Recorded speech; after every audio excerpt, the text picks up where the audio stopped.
Europe Soir. Et à 18h32 sur Europe 1, on passe au face-à-face. C'est l'heure du débat avec vous, Emmanuel Dutheil. Et oui, dans un instant, on ira en Sicile retrouver François Clémenceau pour faire le point sur le G7. On verra aussi avec Anne-Laure Jumet que Jean-Claude Mailly est presque en train de ranger ses banderoles.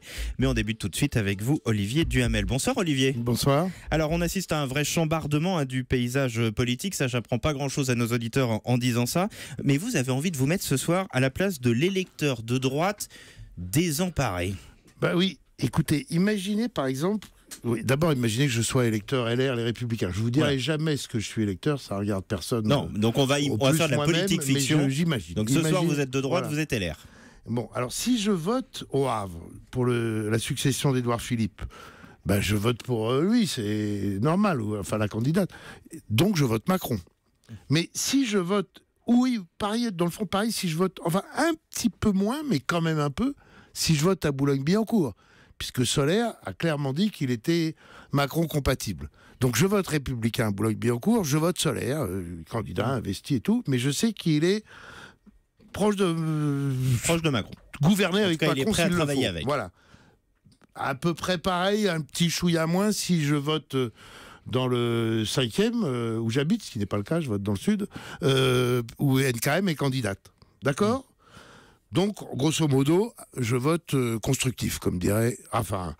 Mais si je vote pour les candidats soutenus, alors c'est pareil dans pas mal d'endroits, parce qu'il y a des candidats qui sont passés des Républicains à En Marche, mais en fait, pour moi, ils sont Républicains.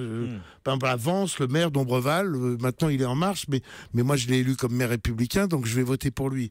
Mais en revanche, si je suis pas, tiens, puis je parle toujours de Var, j'ai dit Var, c'est une erreur, les Alpes-Maritimes. Eh bien, si je suis toujours dans les Alpes-Maritimes, mais ailleurs, quand je vote républicain, je vote Ciotti. Donc, en fait, qu'est-ce qui se passe? C'est Henri Guénaud qui l'a dit très très bien.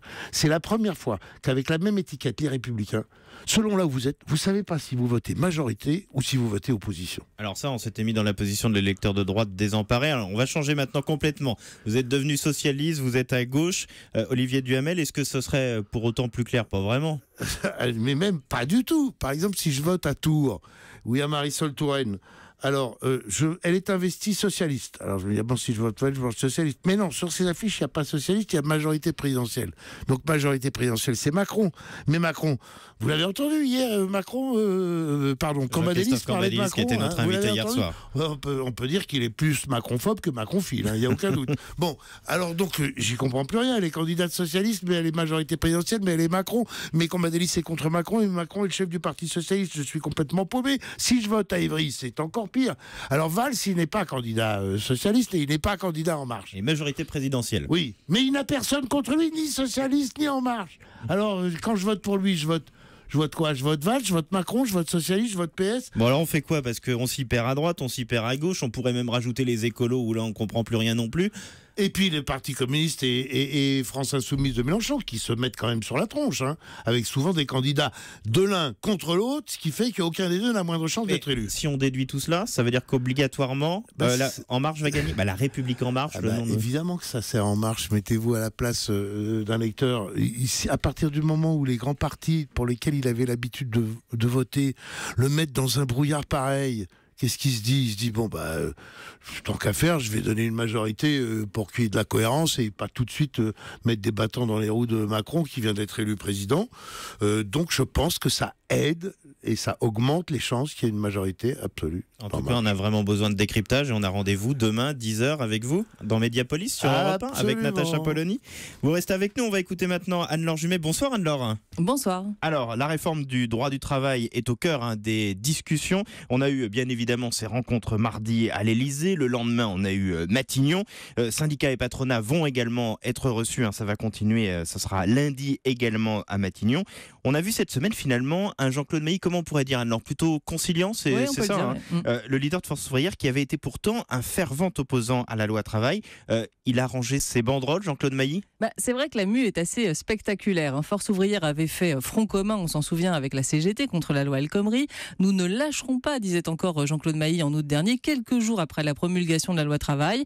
Et là, on a un leader de Force ouvrière qui se pose plutôt en partenaire. Il explique que s'il y a des marges de manœuvre comme il croit le comprendre, il est prêt à discuter de la réforme du droit du travail souhaitée par Emmanuel Macron. On sait pourtant que le président souhaite amplifier les mesures lancées par le précédent gouvernement. Est-ce qu'on sait ce qui explique ce changement de pied? Eh bien, FO doit se repositionner, être un syndicat contestataire. Ça n'a pas été payant dans les urnes. En 2017, Force ouvrière ne pèse plus que 15,6% dans le secteur privé, un léger recul par rapport à 2013. Et l'un des cadres du syndicat le disait d'ailleurs récemment, nous voulons faire entendre notre voix et notre ligne intermédiaire entre la CFDT d'un côté et la CGT de l'autre. La réforme du marché du travail est donc une occasion rêvée pour Jean-Claude Mailly de montrer ses talents de négociateur. Il a d'ailleurs fait passer le message. N'ayez pas, dit-il au gouvernement, d'interlocuteurs privilégiés. Ça finit toujours mal. Référence à ce qui s'est passé l'an dernier. Le précédent gouvernement avait négocié en direct avec la CFDT, ce qui avait alimenté la colère des syndicats. Et puis ce qui est intéressant de noter, c'est que de l'autre côté, la CFDT veut montrer qu'elle n'est pas un soutien inconditionnel de la nouvelle équipe au pouvoir. Laurent Berger a déjà posé ses garde-fous.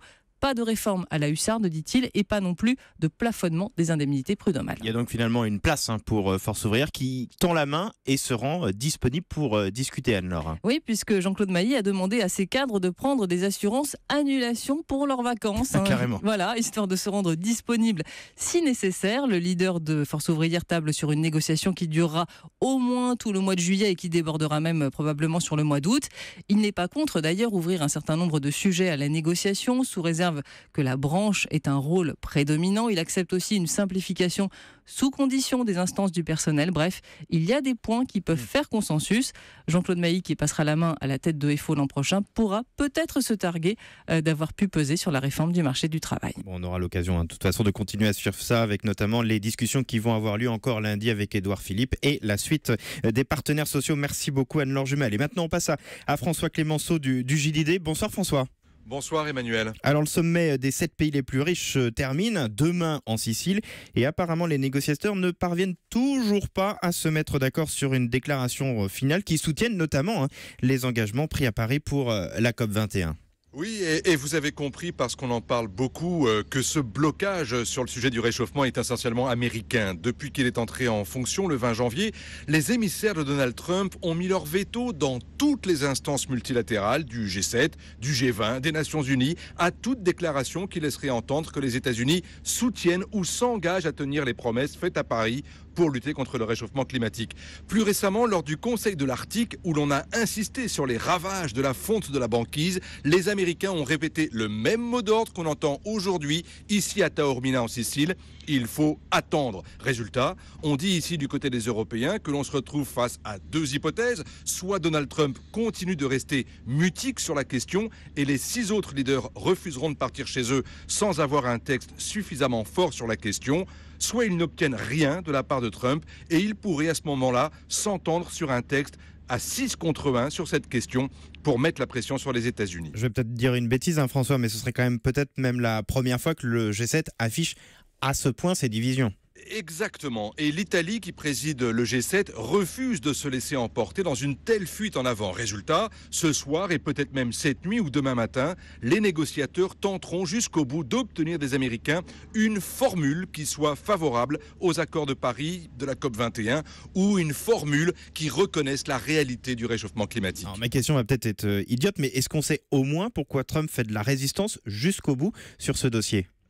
On le devine et lui-même, Donald Trump laisse entendre dans les conversations qu'il a avec ses pairs, notamment celle qu'il a eue hier à Bruxelles avec Emmanuel Macron, qu'il est soumis, je cite, à des pressions. Sous-entendu que la lutte contre le réchauffement climatique est une croisade essentiellement des démocrates, ses adversaires, et que les plus radicaux des républicains, ainsi que les puissants lobbies des industries polluantes, menacent de le lâcher s'il s'engage de trop près dans le sens des Européens.